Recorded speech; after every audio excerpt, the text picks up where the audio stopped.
If you can list the fucked up things that have happened in your life and you can put that on a list and you somehow made it past all of this to be in a position where you can still go make some stuff happen, that's what you have in common with every hero of every story, of every autobiography, of every... Wow.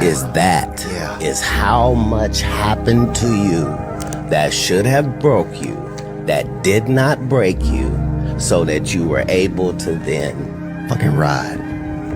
Amen. Amen.